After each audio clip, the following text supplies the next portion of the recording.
Hello, hi, அஸ்ஸலாமு Alauddin Afreen YouTube channel.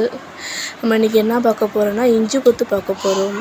அது 1 kilo மைதா மாவு, தேங்காய் 1 மூடி, சர்க்கரை 300 கிராம், நெய் 1/4 லிட்ரு, தேங்காய் அரைச்சி வச்சுக்கிட்டு அதுக்கப்புறம் நம்ம சர்க்கரையை நுணுக்கி எடுத்து வச்சுக்கணும் மிக்சியில் போட்டு.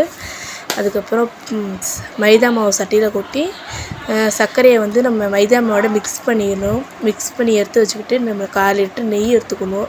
நெய் எடுத்துக்கிட்டு நெய்யை காய்ச்சிட்டு அதுக்கப்புறம் நம்ம மாவுலேயே மிக்ஸ் பண்ணிக்கணும். நல்லா மிக்ஸ் பண்ணி வச்சுட்டு நல்லா மாவை மிக்ஸ் பண்ணி வச்சுட்டு நல்லா பசையணும். நல்லா பசைஞ்சு அதை நல்லா ஊற வச்சுட்டு தேங்காய் பாலை ஊற்றி நல்லா பசைஞ்சு ஊற வச்சுட்டு 1 மணி நேரம் நம்ம ஊற வைக்கணும். 1 மணி நேரம் அப்புறம் தான் நம்ம மாவை நல்லா திருப்பி குட்டி குட்டி உருண்டையாக போட்டு நல்லா பசைஞ்சிக்கணும். சாஃப்டாக பசைஞ்சு எடுத்து வச்சுக்கிட்டு சப்பாத்தி கல்லில் நம்ம மாவை நல்லா தேய்ச்சி எடுத்து வச்சுக்கணும். நல்லா நம்ம தேய்ச்சி எடுத்து வச்சுட்டு கத்தியை வச்சு கிழிச்சி வச்சுக்கணும். நம்மளுக்கு எந்த டிசைன் தேவைப்படுதோ அந்த டிசைன் போட்டு நம்ம எடுத்து வச்சுக்கணும். ரிப்பன் பணியாரம், ரிப்பன் கணக்காக, அப்புறம் மாங்காய் கணக்காக கிழிச்சி விட்டு நம்ம எந்த சேஃப் தேவைப்படுதோ நம்ம அந்த அளவுக்கு போட்டு கிழிச்சி எடுத்து வச்சுக்கணும்.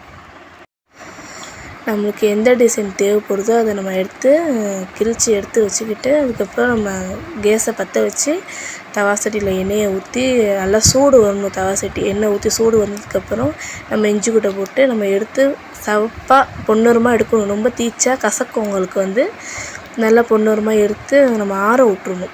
ஆற விட்டதுக்கப்புறம் தான் நம்ம சாப்பிட்டு பார்க்கணும் அது எப்படி இருக்குதுன்னு. நீங்கள் செஞ்சு பாருங்கள் எப்படி இருக்குதுன்னு. செஞ்சு பார்த்துட்டு கமெண்டில் சொல்லுங்கள். பிடிச்சிருந்துச்சுன்னா லைக் பண்ணுங்கள், கமெண்ட் பண்ணுங்கள், ஷேர் பண்ணுங்கள். அஸ்ஸலாமு அலைக்கும். அடுத்த வீடியோவில் சந்திப்போம். பாய்.